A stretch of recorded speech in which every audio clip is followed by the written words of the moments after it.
years ago, I was sitting alone in a cell in Arlington, Virginia, waiting for a trial that would determine whether I would spend the rest of my life behind bars. Unlike most trials, this one didn't come at the beginning of my experience with our legal system. I had already been in prison for almost 9 years, including 4.5 of that in solitary. This wasn't a trial about something I had done in the past. Instead, I was standing trial for what I might do in the future. When I was 19, I fell in love with a boy who was sweet and smart and quirky. He would read me his poetry and talk to me late into the night about anything and everything. We told each other our secrets, and he made me laugh. He was my best friend. One night, we stayed up late together, talking quietly after our friends had fallen asleep in the room around us. It was my last night back home before returning to college after my winter break. He kissed me for the first time, and he asked to have oral sex. He was a freshman in high school. We never thought that night would lead to a prison cell, or that the next decade of my life would be spent mired in a criminal justice system designed to crush my humanity. On my 26th birthday, 3 weeks before I was supposed to get out of prison, Virginia announced that they had refused to release me. Instead, the state was trying to give me a new sentence, to indefinitely confine me to a prison masquerading as a treatment facility. 20 states and the federal government have laws allowing them to hold some people even after they've completed their prison sentence. The state wants you to believe that they can predict the future, that some people are just too dangerous to be released, that they know who will and who will not reoffend. Their theory goes like this: if you've broken a law, you must have a psychological problem. This psychological problem means you must not be in control of your behavior, and this lack of control makes you likely to commit future crimes. And this lack of control makes you likely to commit future crimes. This theory represents a frightening departure from the fundamental values of our legal system, that we hold people accountable for what they have done, and we restore them to our communities after they've repaid their debt to society. Our system of justice is built on proportionality between crime and punishment. These new systems of indefinite detention rely on circular reasoning and reimagine a legal system where we no longer punish someone for what they have done. We've begun to punish people for who they are. In the history of the law in Virginia, no one had ever won a jury trial in one of these cases. Witches aren't supposed to win witch trials. At the age of 28, I was given a trial by jury, not for anything I had done, but for who they claimed me to be. What was on trial was my identity. At this trial, a jury would be asked to decide whether I had a psychological problem that made me a danger to the community. And the only side allowed to introduce expert testimony, was the prosecutor. I was barred by law from mounting a defense. Then something unexpected happened. We won. There are nearly 1 million people in the United States who are forced to register as sex offenders. As a teenager, I became one of them.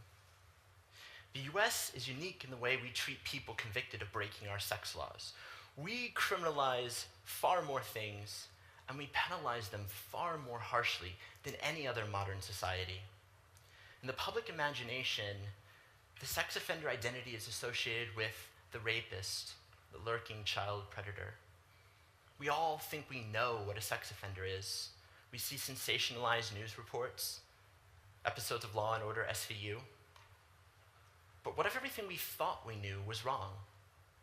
When is a sex offender not a sex offender? When Virginia tried to never let me out of prison, their argument to the jury rested almost entirely on this label, sex offender. And the label sex offender has come to mean so much more than merely indicating a conviction in your past. Now we believe a sex offender is inherently dangerous. People that we label sex offenders are guilty of causing harm in the past and likely to cause harm again in the future. The interesting thing about my trial is that when the government was forced to prove to a room full of intelligent people that previous criminal convictions make you likely to commit crimes in the future, that being convicted of a sex crime makes you a sex offender, they couldn't do it, and I'll tell you why. At this trial, they tried to assert that I suffered from narcissistic personality disorder. Sounds scary, right? Their proof was that when I was a teenager, I thought I knew more than my parents. I remember sitting in my friend's kitchen here in New York last fall and telling her two bright 16-year-olds how my trial went. And I was explaining to them that the prosecutor tried to diagnose me with something called hemophilia, which their expert defined as the psychiatric disorder of finding sexually mature teenagers attractive. Don't tell Hollywood. So it was really funny. These two teenage boys blanched in horror, clearly recognizing their own feelings being pathologized by the state. And one of them muttered, is that actually a thing? No, it's not a thing. If it were a thing, most of humankind would be diagnosed with that disorder. Instead, it turns out there's an entire cottage industry of experts, psychologists, willing to prostitute their professional credentials for financial gain. And so they invent Greek-sounding words to scare juries and help prosecutors win cases. If you try to look up this made-up disorder, you won't find it in the DSM. But if you look at the more than 5,000 people being indefinitely detained right now in the US for imaginary future crimes, you'll find many of them have been committed using these fraudulent labels. The American Psychiatric Association has held for almost 20 years that laws allowing for the indefinite detention of people we've labeled sex offenders represent a bastardization of the legitimate medical model of civil commitment and threaten the credibility of psychiatry itself. I was lucky. I had a soccer mom jury that didn't scare easy. And I had amazing attorneys who believed in me and fought for my life like it was their own. I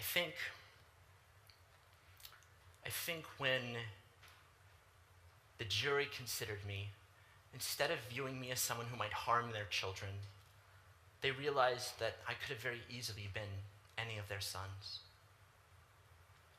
There is power in naming things. The sex offender identity is arguably the most hated identity in America.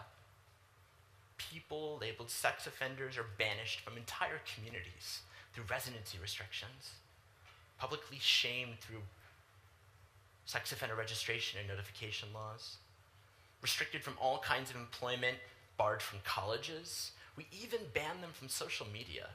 Facebook prohibits people labeled sex offenders from participating in the social network, creating digital pariahs.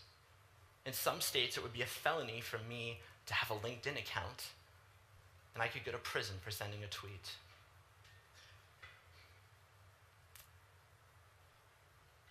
Sex offenders are imagined to be an exceptional category of criminal, deserving of exceptional policies. For the last 30 years, our approach to child safety has been defined by the containment, incapacitation, and banishment of people we've labeled sex offenders. When I became a teenage sex offender, I learned two things. The first, everyone's a sex offender. And the second, if everyone's a sex offender, maybe there's no such thing. Sex laws in the US have become so overly broad, so draconian and puritanical, so unmoored from the rational goal of child safety, that very few among us can claim to have never violated one of these laws. Teenagers who have consensual sex, skinny dippers, The college kid who peed in public, high schoolers who sext or streak or hook up willingly, any of these things could put you on the sex offender list. There is no doubting that child sexual abuse can be devastating and traumatic. The state has a clear interest in preventing such harm. The open secret is these laws can't do that. In our new war on sex offenders, the fastest growing area of crime in every state in the federal government is for sex crimes. More and more people are being caught up in these laws who don't deserve to be and who present no danger to the public.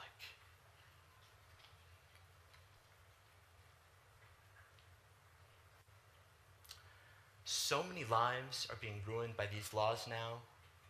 I believe we have more to fear from the cure than from the disease. Consider sexting. Laws invented to protect children from exploitation are being used to persecute kids instead. A few weeks ago in Colorado, cops there figured out teenagers sext. Shocking, right? Somehow, I'm sure it was a marvelous feat of modern sleuthing, they managed to get their hands on the phones of teenagers at one high school and discovered images that they were hiding. Some reports have indicated that more than half of the student body has been connected to this teen sexting scandal. All of these kids could end up on the public sex offender registry if charged. Each naked selfie is treated by police as a crime scene. In North Carolina last summer, a 16-year-old boy exchanged news with his 16-year-old girlfriend, and the boy is being charged with the production of child pornography for taking a picture of his own body. In the eyes of the state, he is simultaneously the adult offender and the child victim. These two young people were old enough to legally consent to actual intercourse with each other in real life.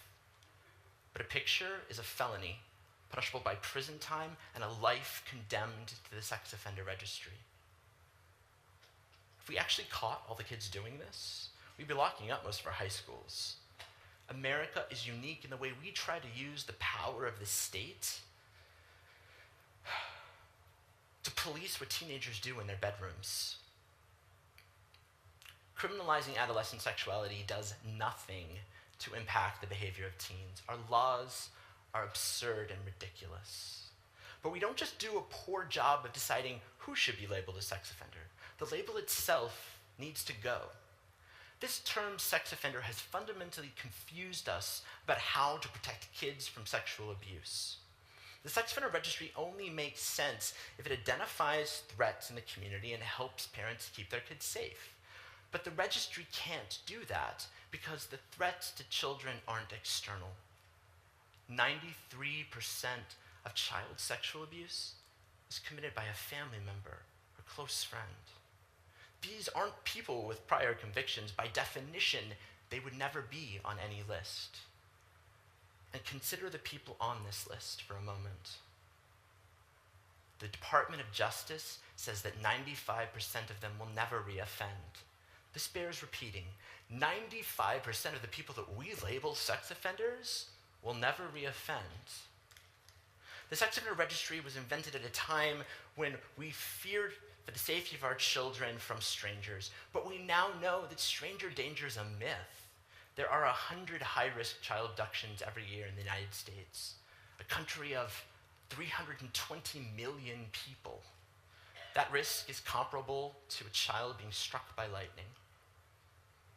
This year, the Department of Justice said, and I quote, that sex offender registries have no impact on sexual recidivism rates.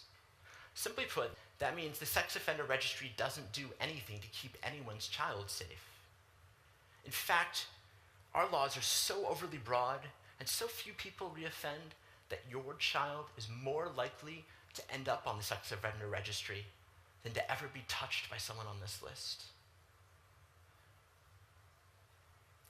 Imagine a world where we understand child sexual abuse as a public health problem, Countries like Germany, Denmark, and the Netherlands are already doing this.